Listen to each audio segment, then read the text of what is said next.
Some poor dog left their chew toy at the park. It's a little dirty, so let's clean it up.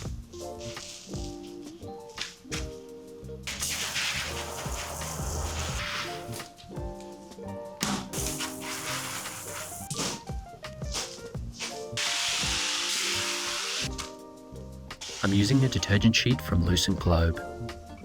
It's made with plant-derived ingredients. They also come in cardboard packaging.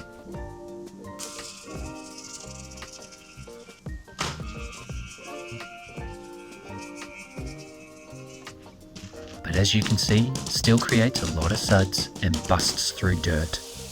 It also has no bleach or phosphates, which are found in most liquids, pods and powders,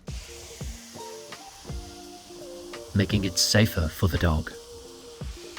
So this packaging won't be around for 500 years, unlike these plastic bottles that everyone seems to use.